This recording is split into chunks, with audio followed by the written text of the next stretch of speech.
แซ่บกินหมดแล้วก็กินเราเลยเราบุญตาบุญนิ้วที่เห็นน้องใบเตยกินนั่นกินนี่ให้เบิ่งพี่น้องเลยเนาะแต่เถื่อให้กินบ่ยอมกินพี่น้องเลยเนาะเห็นจังได้สินะเคินผู้บ่าวในกล้องบ่หรือว่าในใจเนาะพี่น้องเนาะ ว่าหยอกน้องเพิ่นพี่น้องเลยเนาะ2,000เหมือนมัดละ20มัดละ2มัดละ2,000 10มัดก็10,000เอ้ย5มัด1010มัดก็20,000พี่น้องเลยเนาะ10มัดก็20,000 15มัดก็วางจักปะในเฮาหลายอยู่นะกันนะ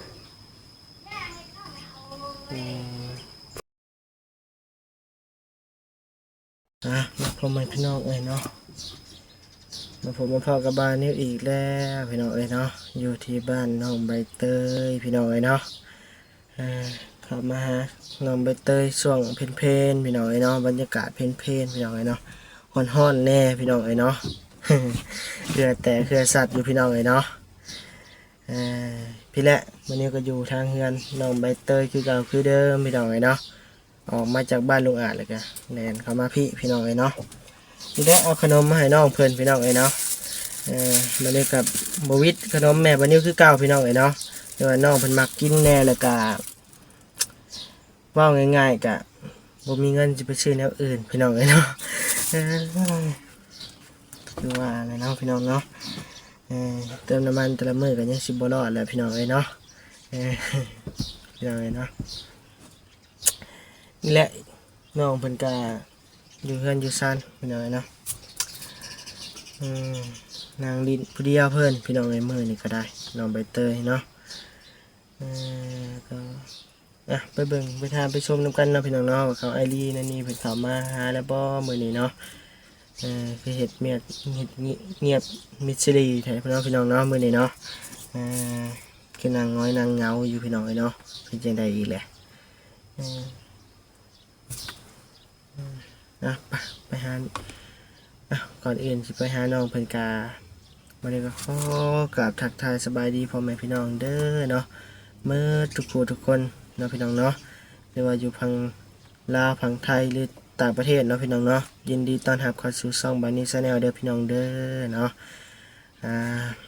และเนาะพี่น้องเลยมาไปหาน้องใบเตยเลยเนาะพี่น้องเนาะว่าลายยายห่างเนาะพี่น้องเนาะเปิดภาพมากระดังขโมงขมเหมาคือเก่าพี่น้องเลยเนาะเว้นยิ้มได้พี่น้องเลยเนาะนั่งคอยทางกินฮอดผู้บ่าวน้อยเห็นว่าเนาะพี่น้องเนาะโมเมนต์ว่าเจ้ามือนี่อารมณ์ดีเลยพี่น้องเอ้ยเป็นธรรมดาเลยนั่งคอยทางหาไผดีเนาะ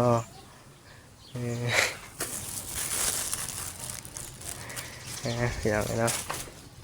ไปเป็นเราไปหาน้องเพื่อนพี่น้องเนาะนั่งปีนาเบื้องนี้ก็ได้นะ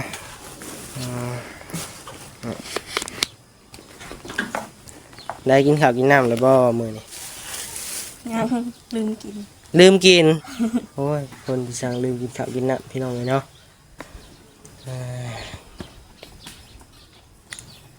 ยังไปกินซ้ำได้นอนรับพันดีบ่คืนนี้โอ้ยตื่นแต่3 โมงตื่นแต่3 โมงแจ้งตื่นมาเอาพี่ซัก3 โมงแจ้งคนพี่บ้าตื่นไวแท้เจ้าพ่อเจ้ามาหยอกน้องเพิ่นพี่น้องเลยเนาะตื่นมาให้พี่สร้างแต่เช้าแต่เชียวแท้ตื่นมาก็บ่มีอยากงานเนาะเนี่ยเก่งกะแค่หา6 โมงเช้าเนาะพี่น้องเนาะตื่น3 โมงเช้าเอาเวลาไปได้ไปนอนเนาะพี่น้องเนาะมานอนหลัดเพลนบ่หรือหลัดแรงไอ้ก็เอาขนมแหละมาฝากกินอยู่บ่เอากินให้พี่น้องเบิ่งก็พี่น้องบ่เคยเห็นจะกินยังให้เบิ่งจักเทื่อกินให้เบิ่งให้อ้ายเบิ่งเดี๋ยวจะก่อนหนึ่งไว้พอแต่แม่อ้ายมีกำลังใจเฮ็ดขนมให้กินนี่นะแม่อ้ายเฮ็ดกับมือได้แหละกินมึงดูชิมมึงดูเอาให้น้องใบเตยกินขนมให้เบิ่งพี่น้องเนาะบ่เคยเห็นจักเทื่อมาเบิ่งดูอยากกินเท่าใดก็กินกว่าเนาะแซ่บกินหมดแล้วก็กิน เราเอ้ยเราบุญตาบนิวที่เห็นน้องใบเตยกินนั่นกินนี่ให้เบิ่งพี่น้องเอ้ยเนาะแต่ละเทื่อให้กินบ่ยอมกินพี่น้องเอ้ยเนาะเฮ็ดจังได๋ซั่นนะเคินผู้บ่าวในกล้องบ่หรือว่าในไสเนาะพี่น้องเนาะ ว่าหยอกน้องเพิ่นพี่น้องเอ้ยเนาะพอแดบบ่ให้เครียดให้คมเนาะพี่น้องเนาะให้ยิ้มแย้มแจ่มใสพี่น้องเอ้ยเนาะถ้าบ่เว้าก็บ่ได้ยิ้มบ่ได้หัวพี่น้องเอ้ยเนาะเป็นไดไฟฟ้าไอ้ต่อให้บ่ได้เป็นหยังบ่บ่ได้มัดบ่ได้ช็อตบ่ ถ้าตื่นแต่ละกะซีตัวจะต่อคืนนี่แหละ มันเป็นหยัง นี่แหละ โอ้ตายมันพึ่งบ่ลมพัด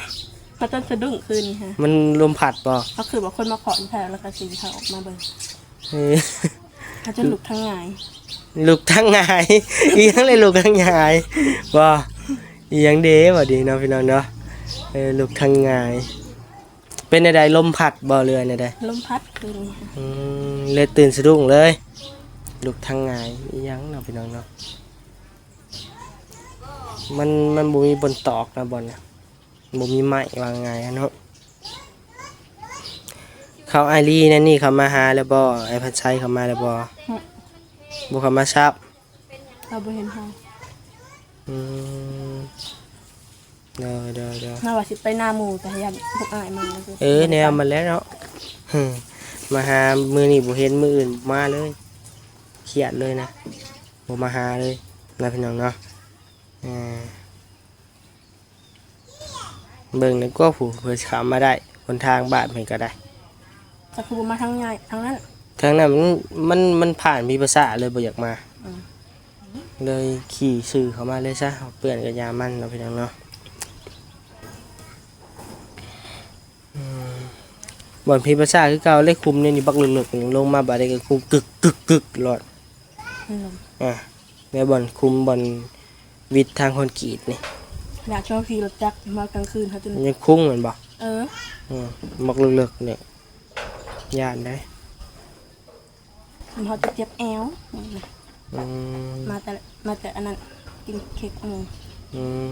ม เจ็บแอวย้อนเลย ชิมเอาหย่อนเลย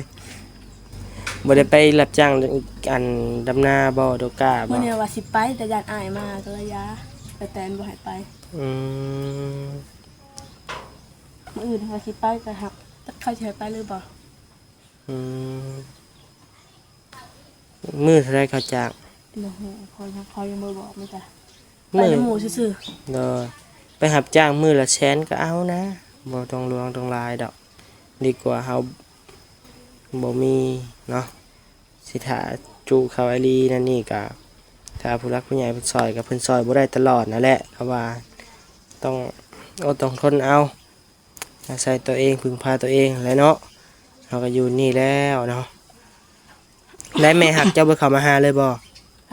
แม่เจ้าและแม่ยัง มันไม่นี้ฮะเราเขาเหยียบ แม่นิกบ่อืม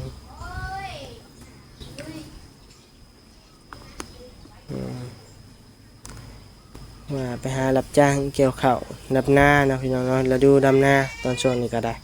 โลกาพี่น้องเอ้ยเนาะมัดเท่าไหร่เนาะเขาโลกากันเด้ มื้อ มัด นี้ ซอ เขา ง มาบ บ่ อกมื้อนี้หาเขาวัดมัดละ 2,000 ฮะ มัด1 2,000 โอ้หลายอยู่พี่น้องเอ้ยเนาะ10มัดก็เท่าไหร่10มัดก็แสนหนึงเนาะ บ่ได้แม่น เอ้ยมัดละ 2,000 เหมือนมัดละ20เนาะ มัดละ2 มัดละ 2,000 10มัดก็ 10,000 เอ้ย5มัด10 เออ 10มัดก็20,000พี่น้องเอ้ยเนาะ10มัดก็20,000 15มัดก็วางจักปะในเฮาหลายอยู่นะตอนนั้น เพื่อสิได้แสนหนึงนี่จักมัดดอก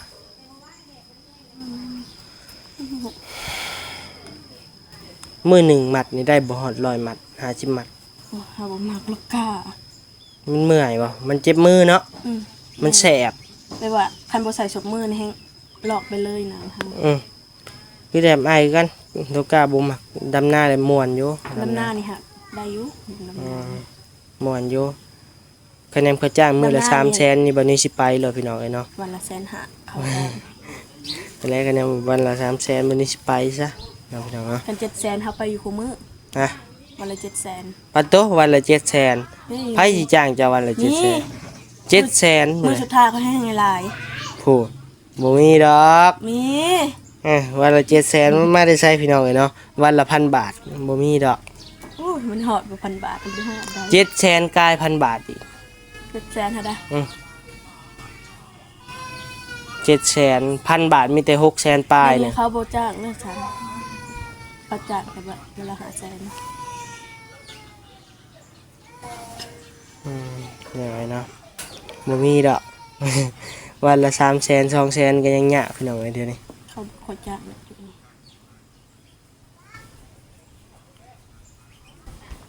อย่าไปเห็นหน้าเล่นไม่เปะมาบอกให้ว่านั่งไปเริ่มหน้าให้แม่แหน่ให้มือละแสนหุ้ยเฮาว่ะเดี๋ยวไปได้อันวันละแสนหายังว่าใครอุ้ยเฮาว่ะเอาไปโหลดจ้าว่ะ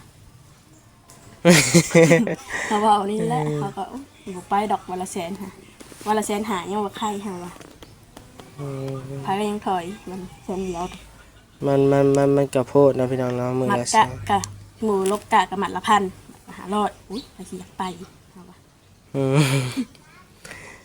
มเขา จ้า จะ ง ว่า คนอื่นหันได้ดีแท้ๆเฮาว่ะ วันละ100,000นี่ก็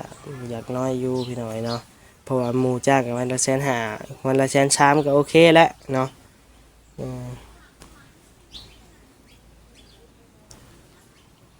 ว่าละ100,000ก็บ่ฮอด200จำพี่น้องเอ้ยเนาะ100,000วันละ100,000บ่ฮอด200ฮอดแต่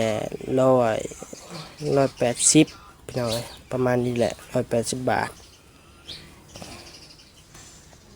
วันละ180 บาทก็อยาก ว่าเลยพี่น้องเอ้ยเนาะว่าคะแนนว่าบ่มีเวียกบ่มีการอันดีก็พอเอาอยู่เนาะ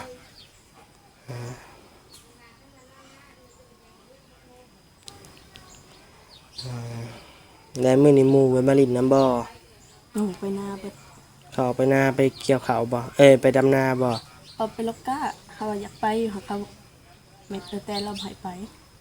ย่านจ้วยมาแล้วบ่เห็น แม่น แม่นแล้วมาบ่เห็นไผก็บ่อยากมา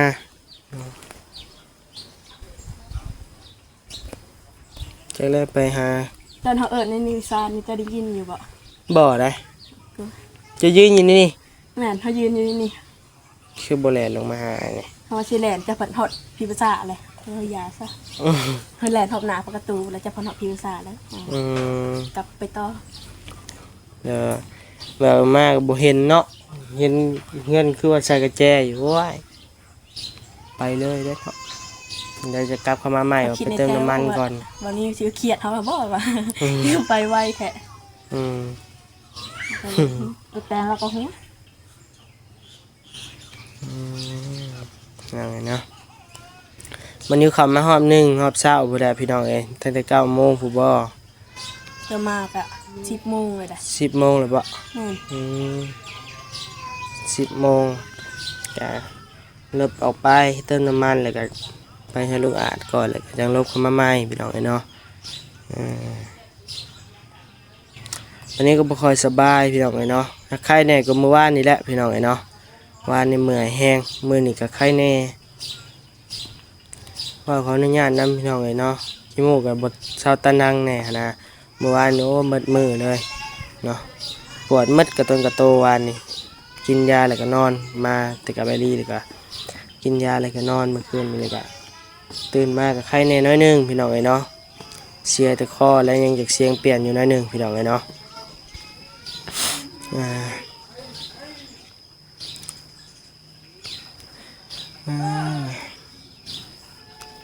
นอนรับคักเลยเนาะที่นอนนั่นนี่ก็ใหม่หมดแหละ โบราณเป็นลังกะสี บ่รับแต่เรื่องกะสี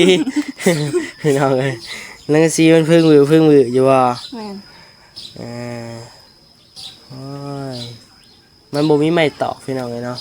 มันบ่มีชนเบื้องนี่ชนเบื้องนี่มันบ่มีไม้ตอกพี่น้องเอ้ยบัดนี้ตอกที่ชนนี่กับชนนั้นนะพี่น้องเนาะจักสิเฮ็ดแนวใดหาไม้มาตีแนบเขาเท่านั้นแหละเนาะคนตีมีอยู่บ่น้ำเจ้า มีแต่น้ำบาลี ว่าแล้วพี่น้องเอ้ยเนาะคนมีคนตีก็ตอกเบิ่งพาเฮือนแล้วก็จะจักรู้มือน่ะ วันนี้ตอกหยัดเขามือน่ะช่วยอยากรู้หมดเนาะอยากอยู่รู้มาที่อืมได้เนาะหน่อยว้าวฮ้อนแห้งเลยเนาะน้องใบเตยเนาะ มื้อเช้าอันนั้นฮอดเฮาจนหนังเลยนะกกม่วง อืม ประแดดไล่เฮา แดดไล่บ่แม่นคนไล่แดดไล่พี่น้องเอ้ยพี่น้องเอ้ยเนาะมาพันชัยซื้อรถจักรใหม่ได้พี่น้องเอ้ยเนาะ PCX ของใหม่พี่น้องเอ้ยเนาะฮู้แล้วบ่ข่าวมาพันชัยซื้อรถใหม่ วันนี้ฮู้เฮาว่าฮู้รถไผเฮาว่า ฮะ เฮาเห็นเราลงเฟซ ซื้อแต่ว่านอยู่พู้ ต้องบ่ฮู้ว่ารถไผเฮาว่าฮู้รถไผว่าเฮาว่าคันคือคันงามเฮาว่าแต่บ่ได้ยินสื่อเพราะว่ามันเมื่อวานเขาเปิดตู้ดังโพดวัน อืมจะเบิ่งคลิปไผน่ะ บ่ฮู้ว่าคลิปไผ2คัน รถหยังเลย รถวิโก้กับรถอัน CPX ฮะ CPX รถวิโก้กับรถวิโก้นำคันหนึง PCX PCX รถอันนี้เขาบอกว่าเป็นปะคันเกือบสิขาวลาดกับคันเป็นงามเฮงค่ะวะเขาบอกเป็นรถไฟว่าเขางงอยู่นะวัน บ่แม่นแล้วเจ้าบ่ได้เบิ่งคลิปดอก คลิปลาวเขาบ่ฮู้แต่เขาเบิ่งบ่ไหวเนาะค่ะบ่ฮู้ ยังบ่มีนะยังบ่เห็นซับว้าวไปเลยคลิปผู้อื่นพี่จัก แม่นนะ เออเออเดี๋ยวเบิ่งพี่น้องเอ้ยเนาะเดี๋ยวบัดนี้ถ่ายเบิ่งว่าบ่พันชัยออกรถใหม่พี่น้องเอ้ยเนาะรถ PCX เนาะพี่น้องเนาะ มื้อนี้บ่เคย แม่นคือว่าไปซื้อมื้อนี้บ่มาแต่ไปซื้อสวรรค์ผู้บ่เนาะเออเดี๋ยวว่าแนวใดเดี๋ยวไปถามเพิ่นนำการพี่น้องเอ้ยเนาะบัดนี้กำลังให้เพิ่นแล้วเวียกแล้วการแล้วงานแล้วก็จังให้มาพบพ้อกันอยู่พี่แหละเฮือนบ้านน้องเตยอันใบเตยพี่แหละพี่น้องเอ้ยเนาะแล้วมาเจิมรถใหม่ก่อนว่ะชวนเพิ่นไปพลานก่อนพี่น้องเอ้ยเนาะเพิ่นสิไปนำบ่ยามบ่ไปซับพี่น้องเอ้ยเนาะยามเพิ่นห่วงรถใหม่เพิ่นวิจักเนาะบ่กล้าลุยซ้ำวิจักพี่น้องเอ้ยเนาะพี่น้องเอ้ย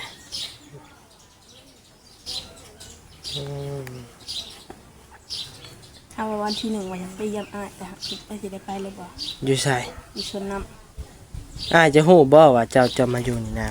บ่ฮู้ บ่ฮู้ซ้ำแล้วยังอยู่บ่สวนน้ำอาจจะเดิน น่าจะอยู่เขาก็ได้ยินแต่หมู่เขาเว้า มีบ่เพจแล้วมีบ่เบอร์แล้ว บ่มี หมู่จะได้ฮู้บ่เบอร์แล้ว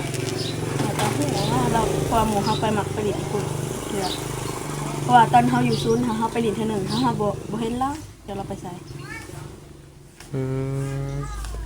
ไผและหมู่จะที่มีเบอร์แล้ว ผู้หมักไปกับเก้ฮะแหละหมักไปพวกมาเล่นบ้านนี่แหละ เบอร์ครับเขามีบ่เขาวะ ถ้าเขาใส่เพชรใส่เพชร อืม เขาบ่มักใส่เบอร์คือเขาบ่มักใส่เบอร์ เข้าใจอยู่พี่น้อยทั้งมีสื่อเพจกันเนาะเดี๋ยวมื้อหน้ามาพบพ่อกันแหละพ่อกับโมเพิ่นแล้วบัดนี้สิขอเบิ่งเพจแล้วสิโทรเว้านํเพิ่นเบิ่งเนาะพี่น้องเนาะให้เพิ่นฮู้แล้วบ่ว่าน้องเพิ่นมาอยู่นี่ผู้เดียวอ้ายเจ้าก็เคยบ่อยู่นี่ เคย ชื่อหยังอ้ายเจ้า อินเดีย ฮะ อินเดีย แอนเดีย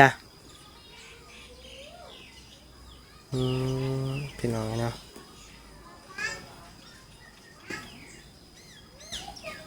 อายุเราจักปีแหละอายุเรา โอ้โห อืม โอ้โห ซ้ำบ่อ้าย น่าจะสั่นนะครับผมตอนเรามาเยี่ยมหันเรา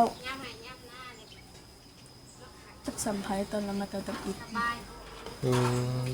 เดี๋ยวนี้เราบ่มาเลย ฮักเพิ่นนี่เฮ็ดเวียกอยู่สวนน้ำสุรินทร์ชุกบ่อินเดียชื่อเนาะ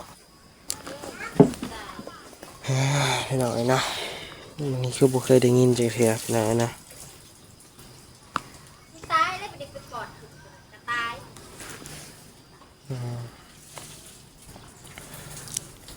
พี่น้องเอ้ยเนาะเดี๋ยวเบิ่งว่าที่สิลองขอเพจกับหมู่เพิ่นเบิ่งเนาะพี่น้องเนาะว่ามีบ่เนาะถ้ามีก็ว่าสิโทรให้น้องเพิ่นล่มกันอยู่บ่ เฮาล่มอยู่แต่เฮายันเราบ่ค่อยล่มดอกเรา เป็นหยัง พอเฮากับเราตะกี้เฮาบ่ได้คือกับกัน บ่ได้ฮู้อยู่นํกันบ่ อยู่แต่หักบ่ได้คือกัน อืม ด่ากันอยู่คุมื้อ โอ้ยเพิ่นก็สิเว้าอยู่ดอกเนาะน้องนุ่งอืม ได้ยินหมู่เฮาเว้าแล้วเอาเมียน่ะ เอาเมียแล้วบ่ อย่าให้หมู่เฮา เอาไปจังได๋ก็เบิ่งไปนํกันเนาะพี่น้องเนาะบัดนี้สิได้จบคลิปไว้ก่อนเด้อพี่น้องเด้อเนาะเวลาก็ยืนยาวมาแล้วพี่น้องเอ้ยเนาะวันนี้ก็บ่มีหยังว่าหลายมีแต่คำว่าสบายดีเด้อและสวัสดีว้าวเป็นได้อพี่น้องเอ้ยเนาะมื้อนี้เนาะสบายดีและสวัสดีเด้อพี่น้องเด้อเนาะให้พี่น้องอยู่ดีมีแรงเบิดทุกคู่ทุกคนเด้อพี่น้องเด้อบ๊ายบาย